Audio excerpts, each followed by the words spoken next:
Hello and welcome. My name's Kathleen, and this week I will be doing a little experiment. Back in April, I made this pair of stays.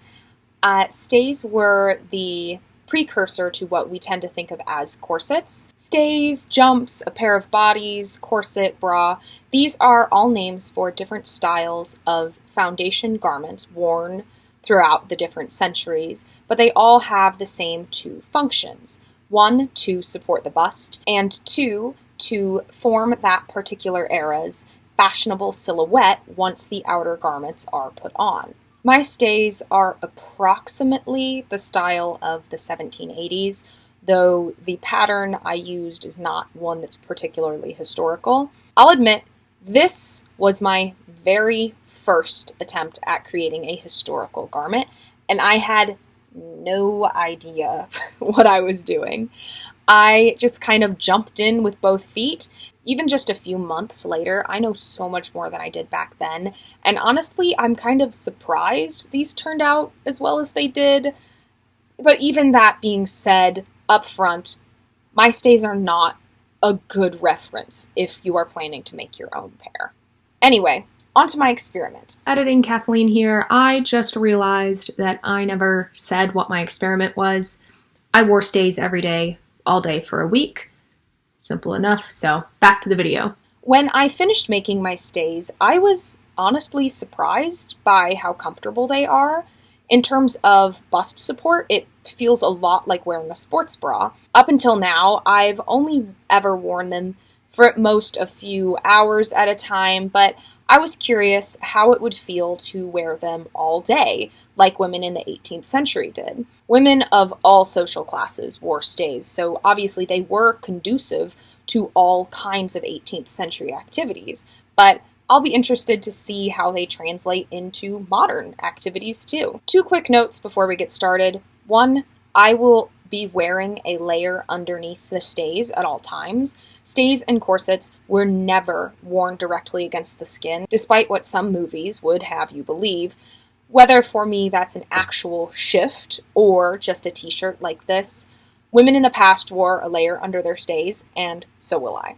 Two, this is not a video about the fit issues with my stays. That could be its own whole thing. I'm pretty well aware of the things that are wrong with my stays or that make my stays less comfortable but wouldn't be an issue if they were properly made and properly fit. I would like to make another pair at some point in the future, and I could get more into the nitty-gritty details, but for this experiment I will be focusing on the characteristics of stays in general and not the problems with my specific pair of stays. I might mention it here and there, but I will be trying not to focus on those things. On day one, I didn't really have anywhere to go, so I decided on an outfit I might normally wear for a stay-at-home and get stuff done kind of day. Just leggings and a t-shirt, but with the stays on top. So it's the end of day one, and today went pretty well. I haven't been up to much today, mostly sewing, which obviously is an activity very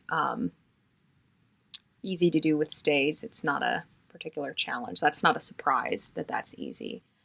One thing, and this is something I've noticed before when wearing stays, but something I didn't think about would be a thing when I made them, was whenever you get an itch, like in the middle of your back or like on your stomach, when you're in stays, there's really not a lot you can do about it, which I always forget, but I think it's kind of funny.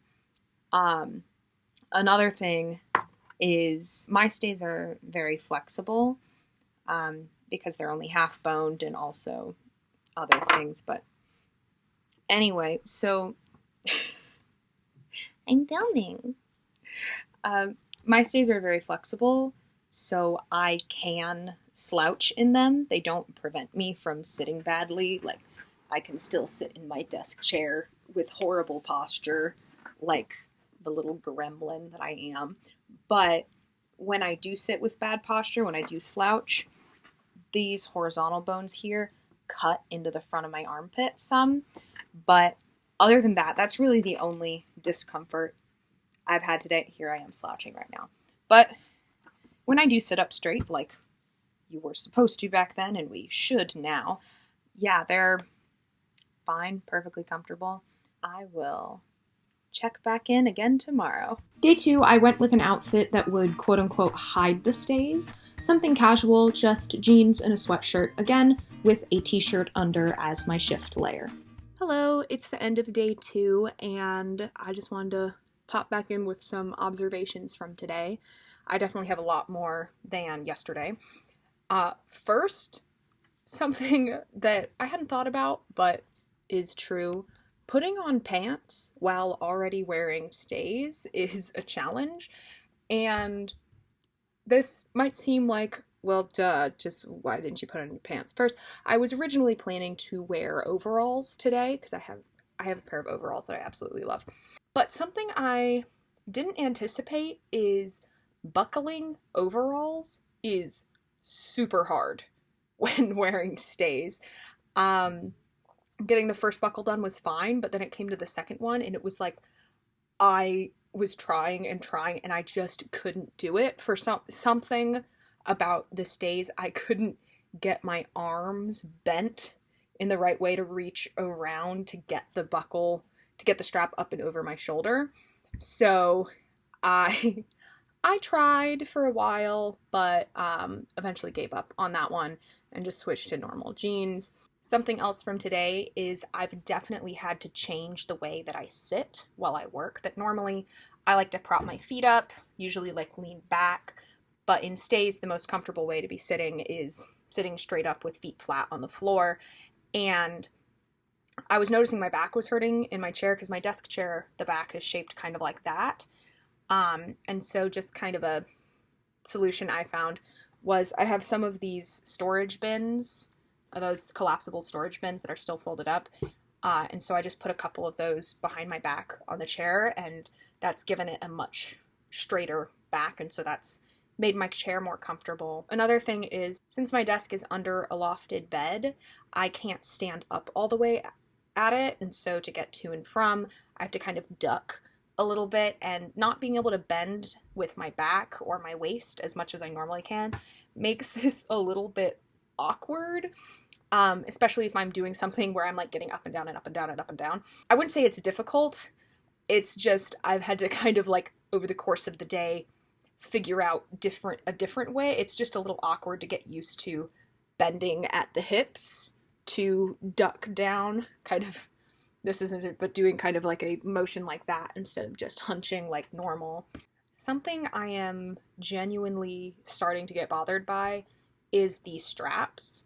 Throughout the day, they've really started to dig into the front of my arm right there, especially when my arms are like all the way relaxed down at my sides. And kind of related to that, I've started to notice some like pain and tension like right in the back of my neck and shoulders.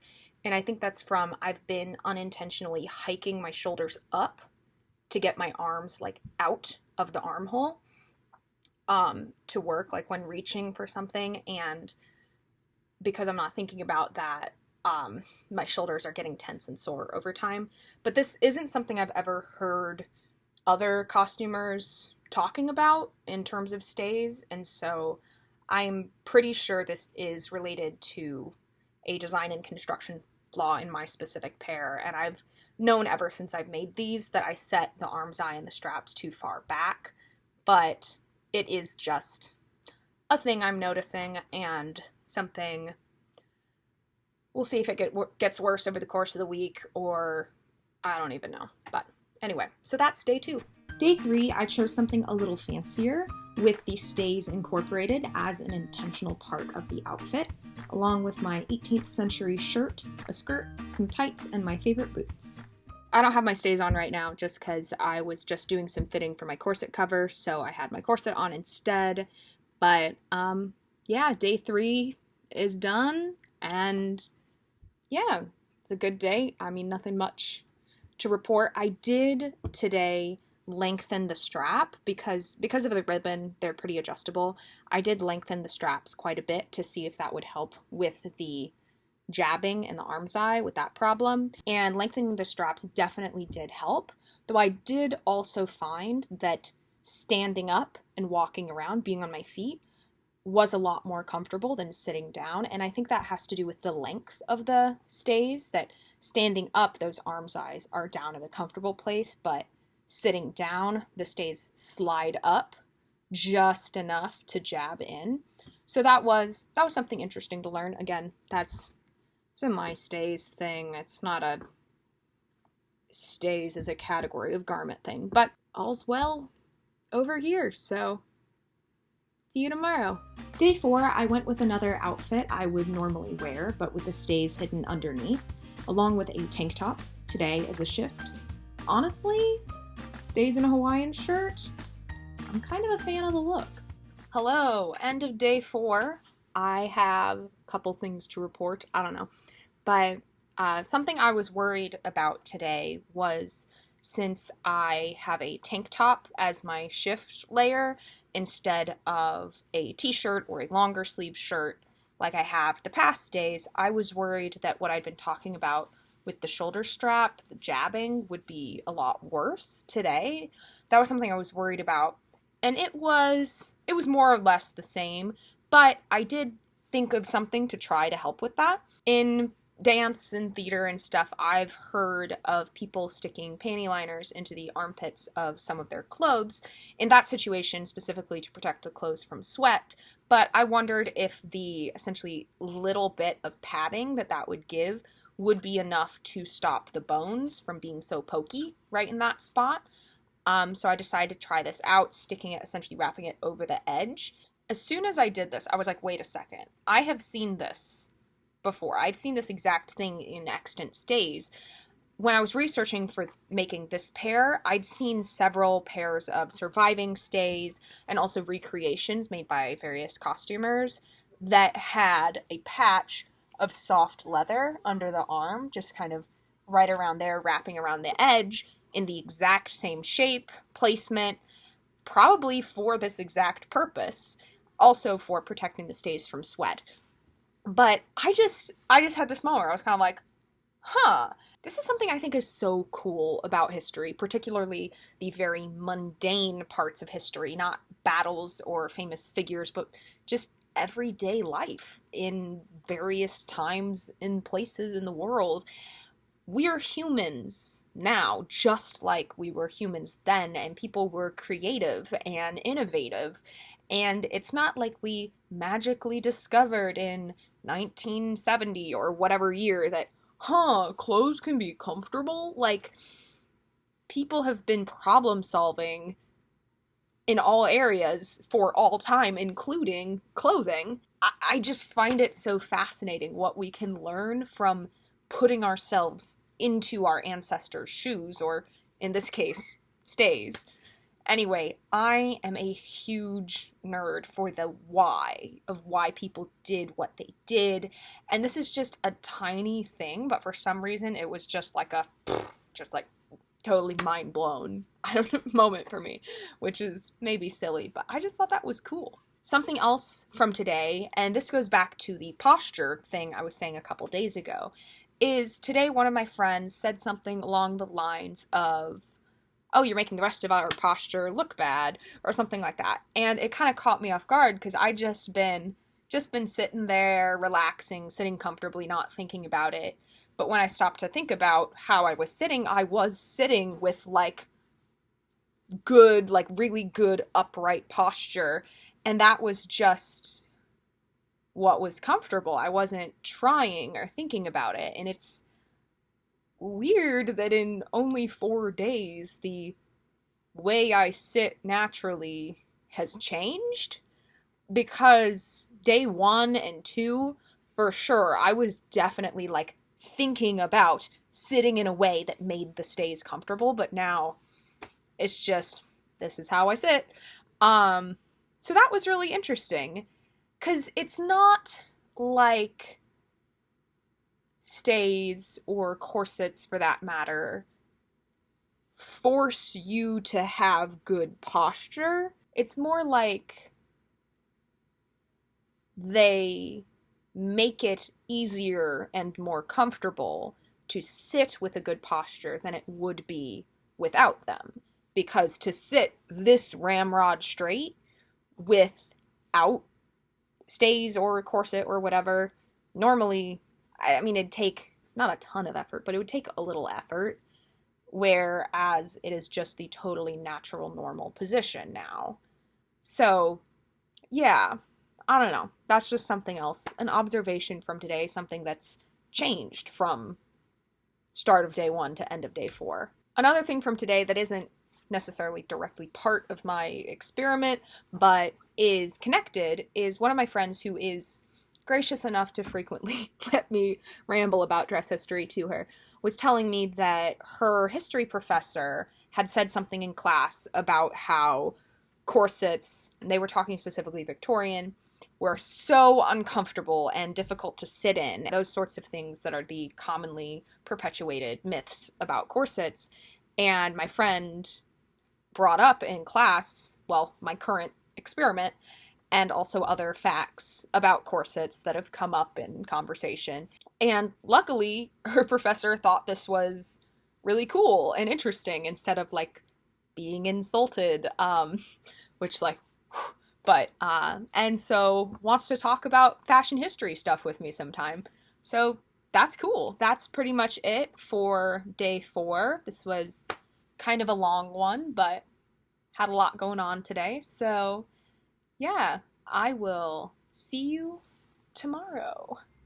Day 5, it was time to go full historical. Well, not full historical. My dorm room wardrobe is small, and I do need somewhere to keep my normal clothes, but as historical as I've got with me at college. Unfortunately, that means no under petticoat, no skirt supports, and no cap. I also don't own any remotely 18th century shoes, so I went with combat boots for practicality's sake. Hello, it's the end of day 5, and so far so good. I am in a different room than normal, and the lighting is a little interesting, so apologies in advance. But yeah, today was my day that I was wearing fully historical, that's a big air quotes, dress with my stays. So I have my 18th century shift, pockets, and then this skirt is actually the petticoat or underskirt of my robe à la anglaise, but it is the only 18th century skirt I have with me at college, which is probably one more 18th century skirt than most people have with them. But anyway, so I don't have a lot to say in terms of how stays affected my day, because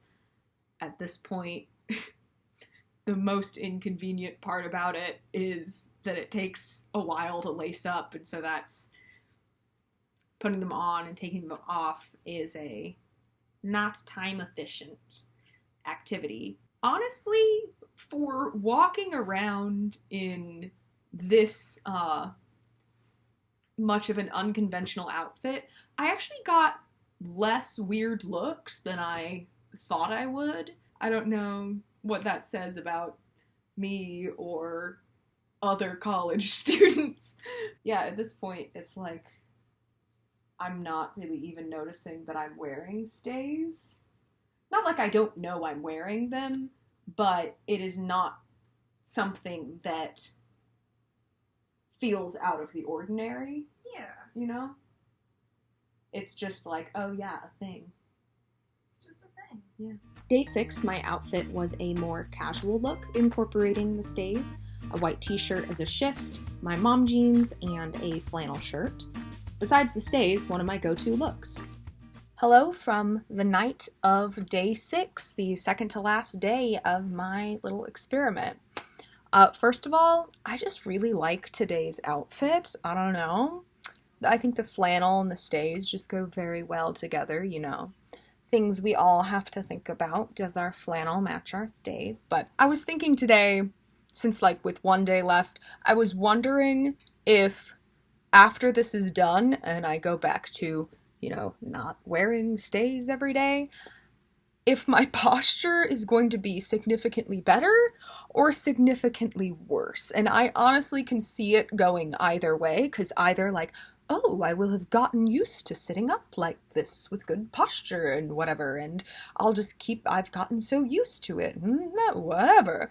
Or I will be even more slouchy and hunched than normal without the additional support. This is unrelated to the stays stuff specifically, but other project-wise, I had a really productive day today, and I'm happy about that. I got my combinations video finished and uploaded, so however long ago that was, you can see how long it took me to get my act together with this video. I finished my corset cover. I got those last few buttons sewn on during class, just a nice way to keep my hands busy. Oh, and I got into an apparel construction class for next semester that I wasn't sure if I was going to be able to get into or not, but I did, and I'm super excited about that. So yeah, that's all completely unrelated to the stays, but I don't know. It's just been a very successful day in the sewing sector of my life. I feel bad.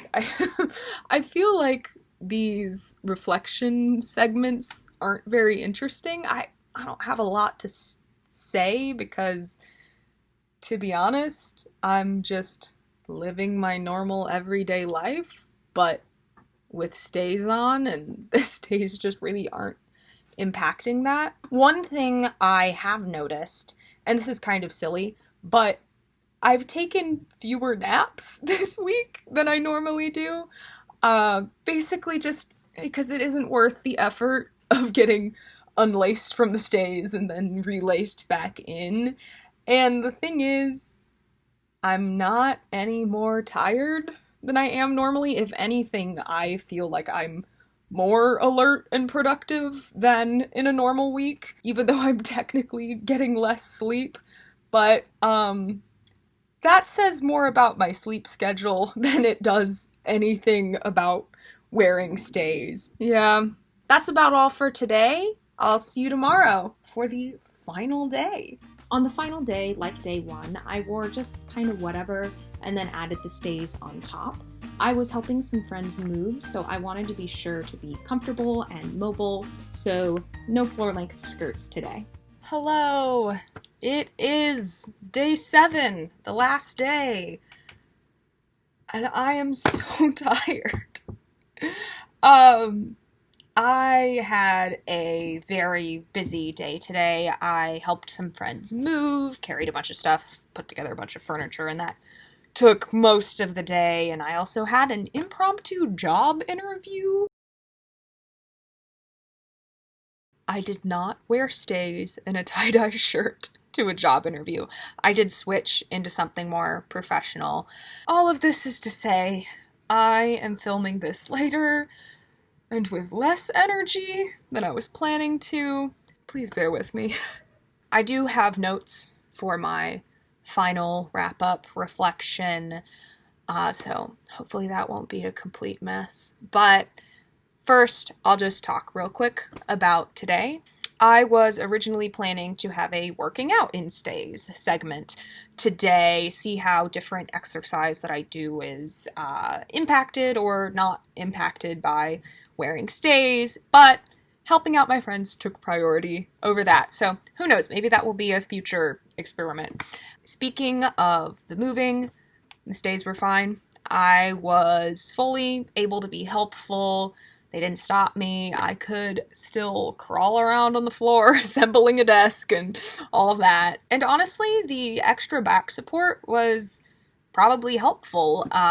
If I'd been doing everything, but then also hunched intentionally or unintentionally, I would probably be feeling that in my shoulders and neck, and I'm not. Stays for moving, they work. I really don't have any other comments from today, so let's jump right into talking about the whole week. Hello, I'm filming this the next day, so day 8, if you want to think of it that way. I filmed a conclusion last night, but I was so tired and out of it that I basically ended up with a half an hour of footage of me just rambling, hoping maybe if I keep talking, I'll end up with something I can edit into something coherent, but yeah, it's like 90% unusable. So let's do conclusion, take 2. Here we go. Going into this, we knew that life in stays is survivable. Like, duh. I mean, if it wasn't, there would be parts of the world where all women were wiped out prior to 1790, and obviously that didn't happen, so there's that. We could also presume that life in stays was comfortable for the activities that the women who wore them regularly performed. It seems unlikely that we would see such relatively little variation in the general design of stays over the course of many, many, many, many years if that particular design wasn't comfortable and appropriate for the activities performed by the women who wore them. Because, I mean, we do that. We dress in a way that is comfortable and appropriate for our lifestyle and the activities we're performing. For example, why would you wear a strapless bra to work out when you could wear a sports bra? In the same way, why would women across social classes and time wear a style of foundation garment if it was uncomfortable or inhibited their daily life? This is where I will take a moment to say that obviously not every single woman wore stays every single day. There were other styles of foundation garments at the time, like jumps, but at least to my knowledge, stays were the more prevalent style. Also, stays were not worn in all parts of the world. I would love to be able to sit here and tell you about all the different kinds of foundation garments worn by women in different cultures all over the world, but I will be the first to acknowledge that my research and my knowledge on dress history is very limited, and is limited at the moment pretty much just to French, English, and American within a relatively small range of years. I am a hobbyist and I am a beginner. I'm not an expert in any of this, and this isn't my professional or academic field. I do this for fun, and I do want to, in the future, expand my horizons beyond that just little, like, Anglo-American bubble, but at the moment, I can only speak to what I do know, which, at the moment, is stays. All of that said, the question of this experiment was less about life in the 18th century and more about how stays would work in modern life and activities. And after a week of wearing them, my answer personally would be pretty well. I really have no complaints except for how long it takes to put them on and off, and then a few other specific things about my pair of stays. In terms of benefits, I mean, they definitely improved my posture, which was really nice since I currently spend a lot of time sitting at a desk. Am I saying I'm planning to switch to wearing stays every day, forever? No. For one thing, they're not the easiest to style with modern clothes, and I'm perfectly fine with the foundation garment situation I got going on normally, but I guess what I'm trying to say is that other than the outfit thing, I really don't prefer one over the other. This isn't something that's a problem I have personally, but for someone who has back pain, even with a modern bra, I can definitely see how stays could be a genuinely beneficial alternative, since they distribute the weight of the bust across the entire torso instead of just on the shoulders, and they support your back at the same time. On this topic, I was talking with one of my friends about a possible commission, so I may be getting a chance to make another pair of stays sooner than I expected, and put to the test all that stay-making knowledge I've learned since finishing my pair. But back to the matter at hand. Do I plan to switch to stays now and forever? No. But if, for some reason, I had to start wearing stays as part of my daily wardrobe, yeah, I mean, that's fine, no skin off my back. Although, in that hypothetical situation, I probably would want to opt for a better constructed pair. Anyway, thank you for watching, and I hope you found this interesting. If any of you decide to do your own history experiment, I would love to hear about it. And if this is your first dive into corset myth busting, I'm not the most academic source. I can only speak from my own experience, but I will put some links to other videos on the topic in the description. And yes, have a wonderful day. I can slouch again!